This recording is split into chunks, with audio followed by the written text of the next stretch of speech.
Greetings, members one and all of the Salivation Nation. The end of the dollar as we know it. Well, this has been called before, but let's see what this opinion piece is about from the Hill.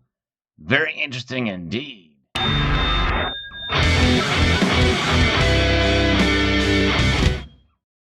One thing's for sure, with the information age the way it has evolved over the last 20 years, there's a lot of news that comes at us very quickly.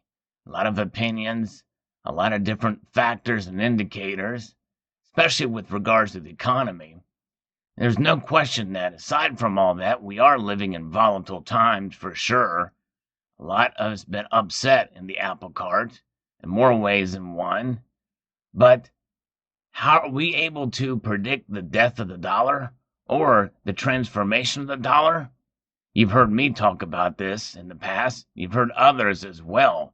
But let's explore this article from The Hill that discusses this in detail and kind of get an idea of kind of where we are at and what this means for us, for those of us who stack precious metals.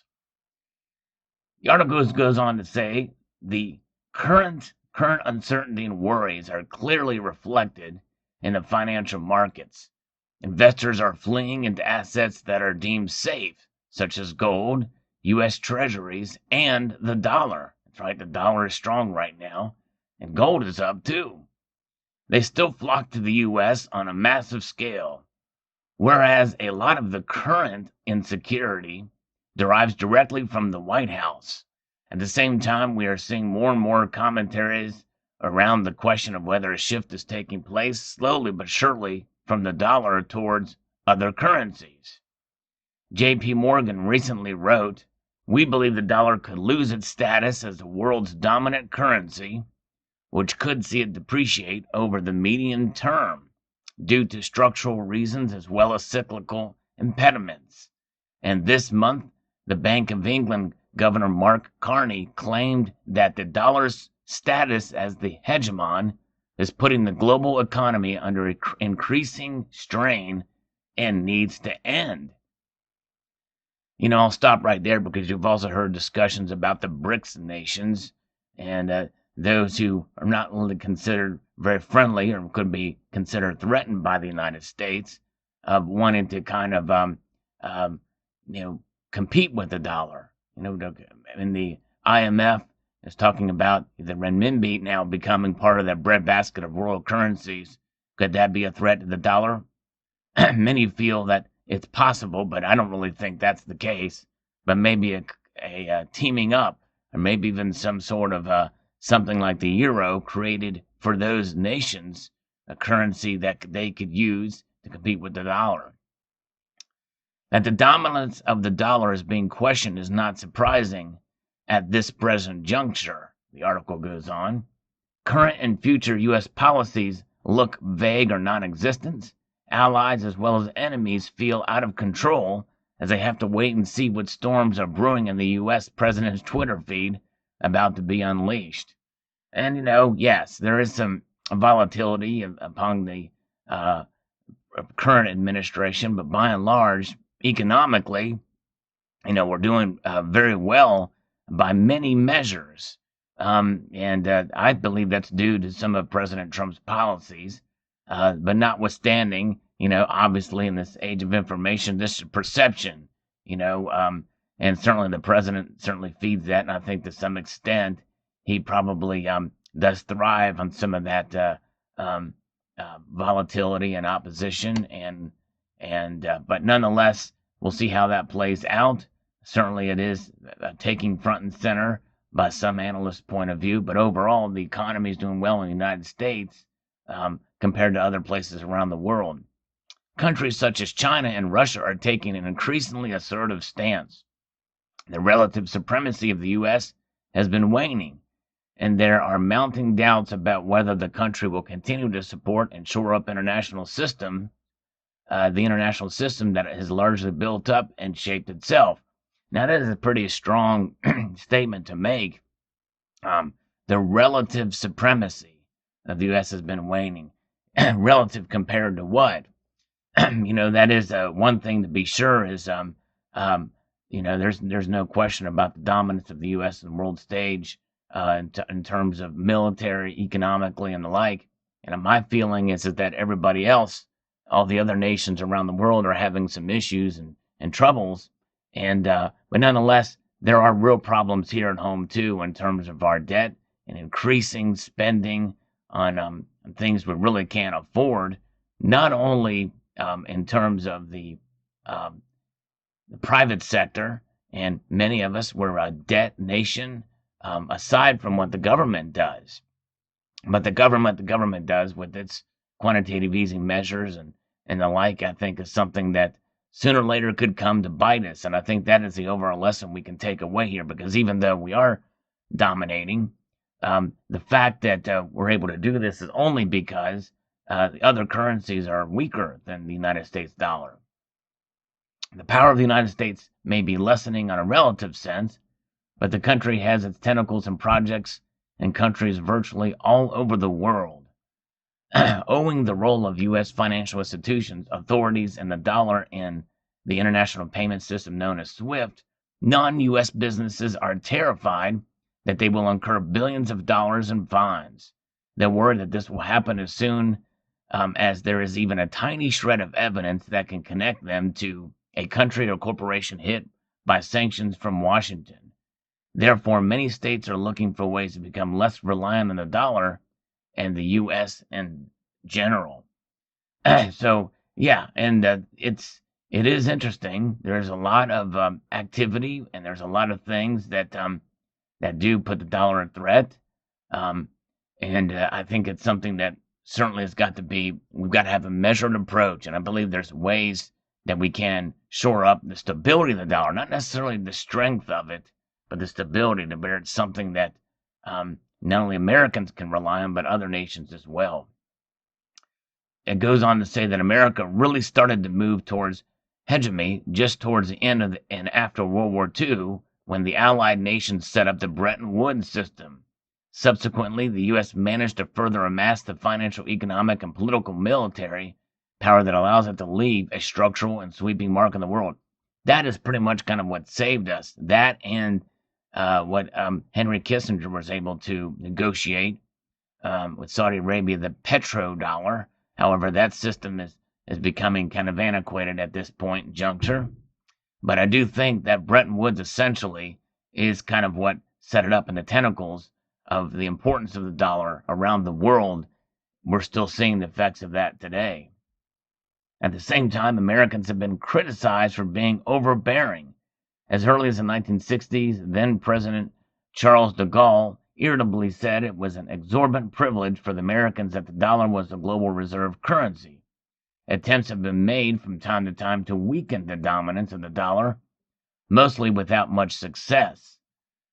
Nevertheless, things are shifting in a way that seems to suggest that countries want to become less dependent on the dollar. Whereas China owned 14% of U.S. government paper in 2011, that percentage has dropped to 7% by now. Viewed from a broader perspective, it is clear that the dollar reserves at other central banks have started to play a slightly less prominent role. And that is very, very obvious. We're seeing as China, Russia, and other nations, Turkey, are accumulating gold as their hegemony. The gold, I think that is something that is missing from this piece, but I think that is one example of that. And some 70% of the currency reserves of central banks consisted of dollars around the year 2000, whereas this share is currently 60%. We are also seeing political initiatives by countries trying to keep away from the clutches of the U.S. financial system and the dollar. Now, and keep in mind, this harkens to what the Bank of International Settlements had done recently at its Basel III conference. Now, we're seeing gold as a tier 1 asset. This is the central bank of central banks. That's a huge move. Now, keep in mind that as other countries move to accumulate gold, we have by far the largest here in the United States, and that could lead to a potential, something that I believe will happen, a dollar reset. And that dollar reset, the logical move would to somehow tie it to gold, part of a rules-based monetary system. And if you had that there, and knowing that we hold the most gold in the world, that could potentially shore up confidence in gold. Because if we have to be under restraints with our dollar, then, it's stable and strong potentially, then that means that other nations will possibly be very hard pressed to compete with it. Europe wants to continue to trade with Iran via the so-called Index instrument as parties try to bypass the U.S. sanctions regime. And there are more and more initiatives that are intended to ensure that countries can trade in their domestic currencies instead of using the dollar. For instance, in the context of energy trading between China and Russia. However, specifically the buying and selling of oil and other energy sources show how sticky the U.S. hegemony still is. That petrodollar still is ruling over here. 80% of the global oil trade is paid in dollars. And there are other sobering data. The dollar is used by counterparties in 80 to 90% of all currency transactions. The dollar comprises 62% of the global currency reserves, whereas the euro is second place with the meager 20%. But I think the lesson of the euro, and this is just me speculating here, if these other BRICS nations come together and form their own kind of currency to compete with the euro and the dollar, they have an Eastern version of the euro, and that could potentially be a game changer here or provide stronger competition for the dollar. Another concrete example is that Brazil and India are paying 80% of their import in dollars, whereas just a fraction of their imports hail from the U.S. itself. That is quite telling. History shows that an incumbent power can hold on to certain privileges and power sources for a very long time, even after a marked decline. America had a larger economy than the United Kingdom as early as 1870, but the pound continued to be the world's most important currency for decades afterward. The dollar will not be replaced as the global currency anytime soon. At the same time, the tentative measures that countries are taking to reduce their dependency on the dollar show that they're anticipating that a post-America era is in the making. This trend is bound to strengthen now that the U.S. is regarded as an increasingly fickle opponent and unpredictable ally. And so this is quite telling, and I do believe that it is a lesson that we here in the United States especially should keep in mind as a sobering reality. Wall Street ended a wild August that that the dollar is not foolproof. It's not bulletproof, and it is here. And I believe that it's not going to be easily gone away as the world's reserve currency. But the more we print, and the more we ease in our and stimulus, the more diluted it will be. And sooner or later, it's going to hurt us. And I believe that we're still not seeing the full effects of the 3 rounds of quantitative easing that had happened before. So what does this mean for you and I? Well, most people watching this video accumulate precious metals. And I think that is the best way to protect ourselves from the hegemony of anything, any currency or what have you. It's obvious that the fiat system is powerful, especially with regards to the dollar. The full faith and credit of the United States means something. The dollar is just not worthless paper. And that is something that, we have to keep in mind. Because look at where precious metals have been languishing, both gold and silver, for a while, and why the dollar has been winning.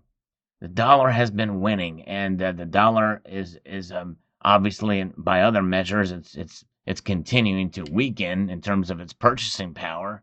In fact, the Federal Reserve itself readily admits to and creates policy to manipulate it at a 2% inflation rate. Well, I don't know about you, but if I put money in the bank, and that money is getting 1/100% in interest. You're losing money just holding money in the bank. And by the way, I'm not saying that you shouldn't have some money in the bank as an emergency fund by any stretch.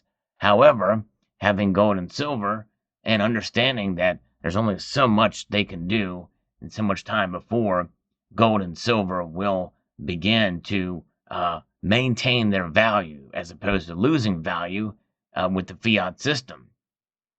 Regardless, I believe that many of us who hold these precious metals will just need to be patient for a while because they will ebb and flow. The prices will go down. It will seem like times that it doesn't seem like it's worth it to hold a particular precious metal, especially silver, until recently. But I want to encourage you to hold on, continue to diversify, and hold on to these precious metals because you're protecting yourself. You are becoming your own reserve bank by holding these precious metals. And that is paramount. And I believe that no matter what happens to any currency around the world, which, by the way, paper money that is not backed by anything, in many cases, even if it could be, there's the temptation to create more than which they have back up. You are seeing that in electronic markets, exchange traded funds. Many people believe, and I believe as well, that there are more exchange traded funds than the metals that back them, both gold and silver, and even platinum to a degree. And so, as such the case, holding the physical, I believe, is the absolute best way to protect yourself. So it's fascinating to see where this is going. And I will close with this. This article is entitled "The End of the Dollar as We Know It." As we know it is the key factor. We talked about Bretton Woods. I theorize that there will be a dollar reset, as I mentioned earlier. And that dollar reset, I believe, is potentially already being discussed. When they hold these meetings at Federal Reserve, they're holding them in Jackson Hole, Wyoming.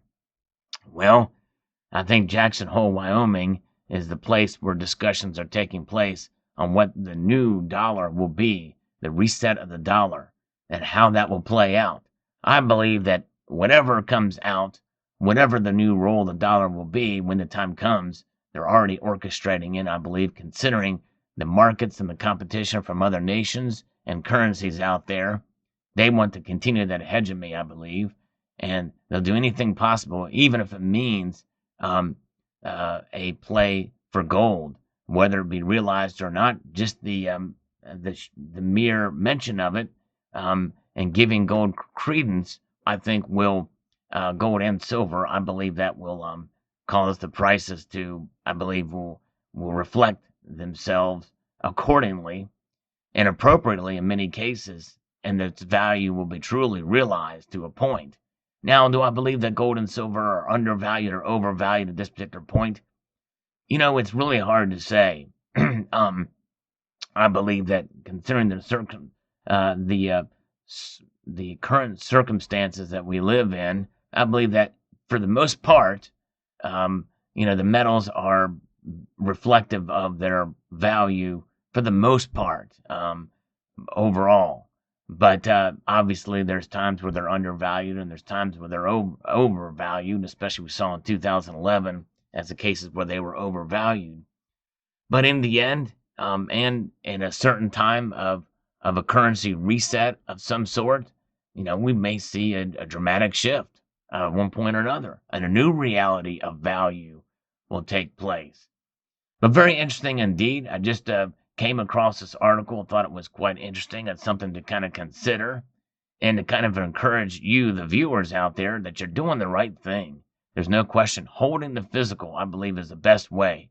And I'm not saying that it's incorrect, but I believe diversification is the key. Nothing wrong with diversifying as well into the electronic markets. In fact, there's ways that you can make money. You can trade the ratio in the electronic markets with gold and silver, precious metals, and obviously also with cryptocurrencies, the stock market. There's people out there who enjoy the challenge of the trades in that environment, but I believe everybody should diversify to some degree with the physical. That's what I do. So post your thoughts below. I'd like to extend a multitude of gratitude, y'all, for watching, and encourage you to please rate, share, comment, and subscribe.